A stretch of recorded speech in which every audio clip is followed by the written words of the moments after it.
Rex is maybe a little too ruthless for Shepard's liking, but he's also on the same sort of wavelength as well. Can't do with no goody-goodies. No, no, no. So Rex, Garrison, Shepard, I think, although technically they are, I've paired them together because they, because I like their sort of combat abilities, actually probably are quite a good team in terms of personality, although they, you know, all similar sort of personalities. Ruthless aggression. Works well, I think. As we pop in to see Liara, see how she's doing after our last heart-to-heart.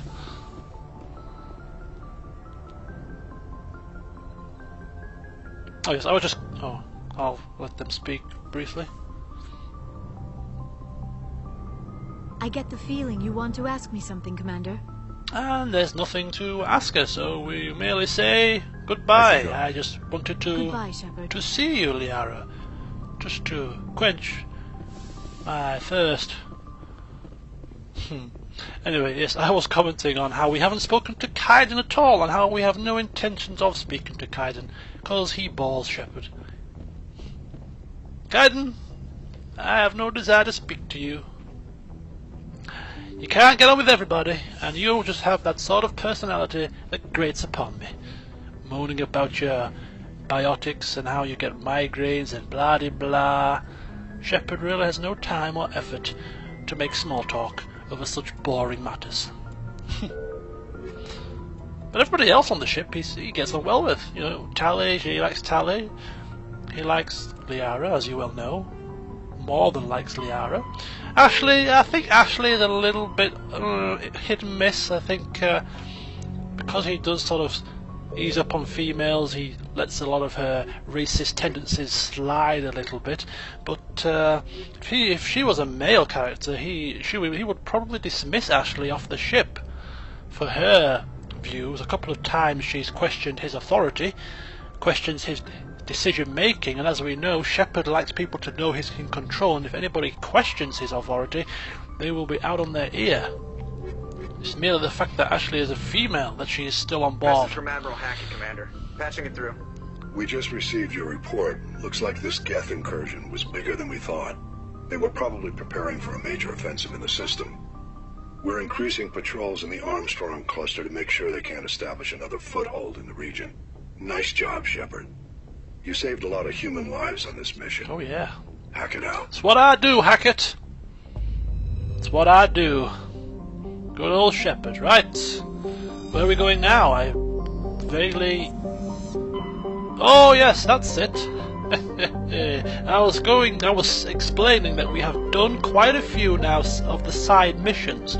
You know, we've explored some of the, well, most of the systems. We've explored the Argos Row, the Exodus. The local cluster is the solar system, where the moon mission is, but we won't be going there until later on. Mainly because it's quite a difficult mission if you're not prepared. So we've done Gemini Sigma, we've been to Hades Gamma, we've been to Artemis Tau, we've been to the Voyager, and we're currently in the wherever we are. The Kepler Virgin and the Hawking Eater are the two left unexplored that we need to explore, and the Kepler Virgin is also the cluster where Dr. Salion is. However, it's about time, I feel, that we actually progress the main story a little bit. We don't want to become too sidetracked with the side missions and exploration, so to keep us on track or on Saren's heels, it's time to head on to Feros. In the Atticum Beta cluster there are in fact two systems, Feros being one of them, but before we head there I decided just to check out Hercules first.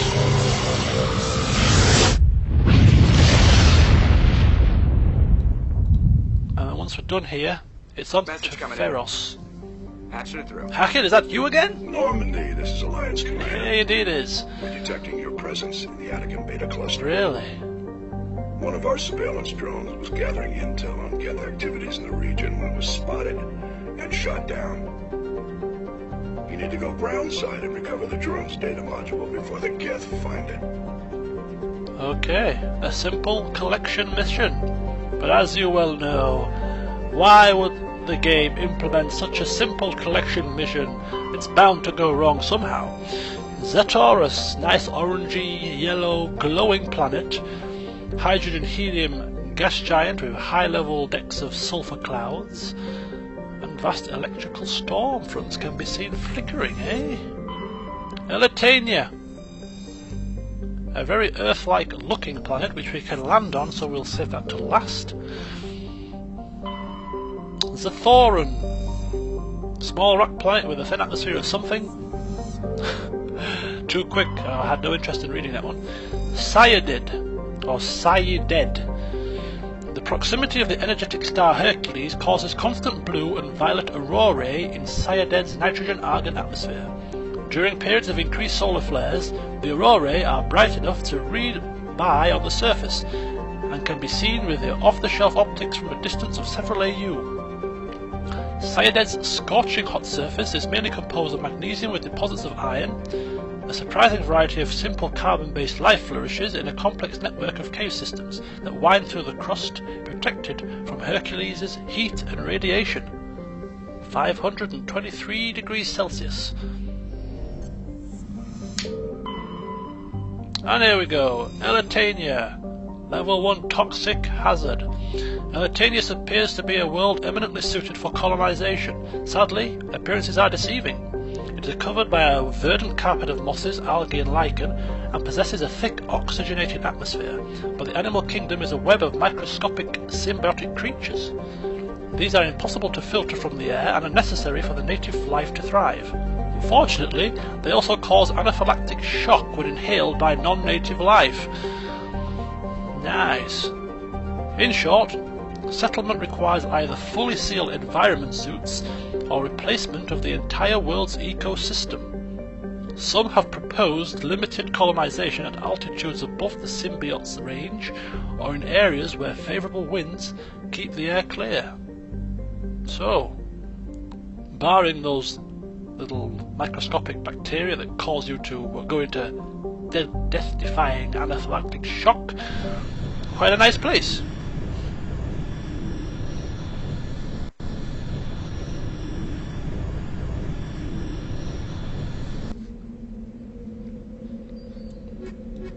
And Rex and Garrus come along once again for the ride.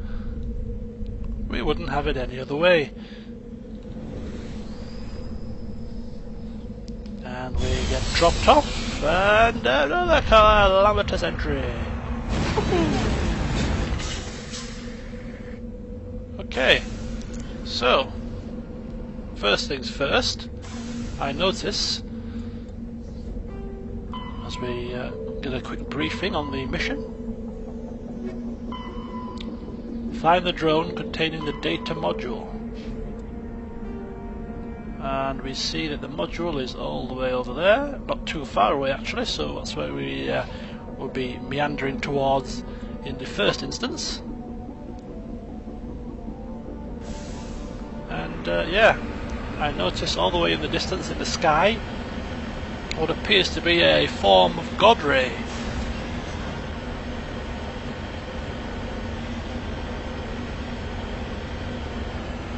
There, I know. Oh, there we go.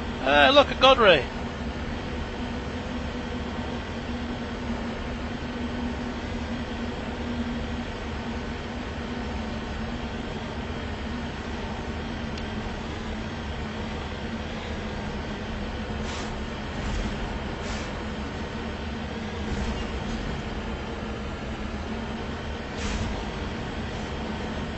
Ah, there we go. Hidden in a little sheltered niche is the down probe.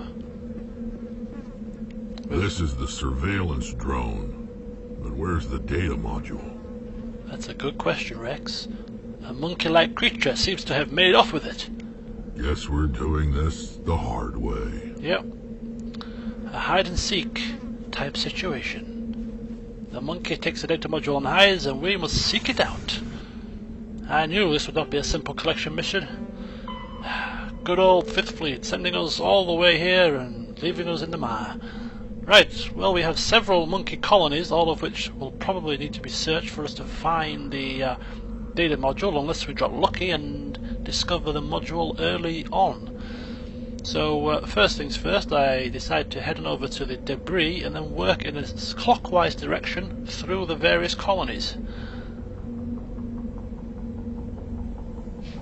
So off we go.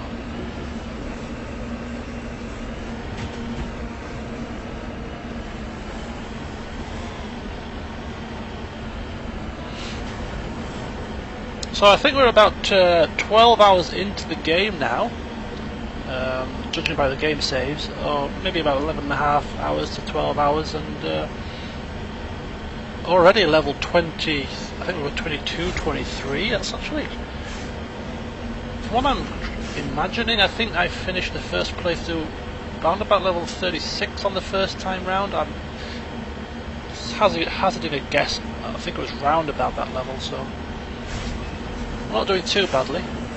And also in terms of money, I think we've got about 200,000 credits, and I'm saving my credits for the Spectre assault rifle, which is cost 240,000, so we're not too far away from upgrading our assault rifle to the mighty Spectre, Master Spectre gear. So that shall be good fun when we get that eventually. I reckon we'll probably get that after we've finished at Pharos, to be fair. As we take a look here and get some goodies and level up in the process, which is nice.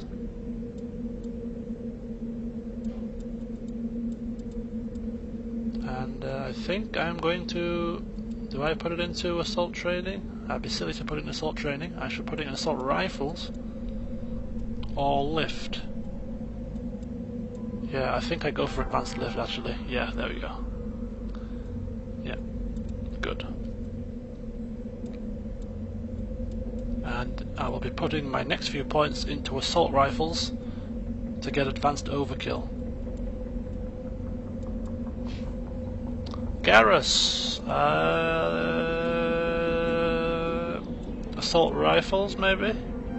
Oh no, tactical armor. Okay. And Rex. Heavy Krogan armor?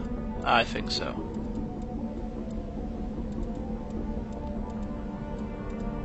There we go.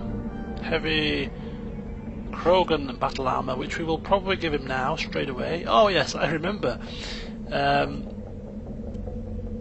We give him the Survivor Heavy Krogan armor, and look at it. Look at it indeed. Horrific. A mustard yellow. Absolutely ghastly. But hey ho. We're not putting these armors on for a fashion parade. They're saving our bloody lives. So whether they look like something that's just been turfed out of a trash can makes no difference. As long as it does the damn job.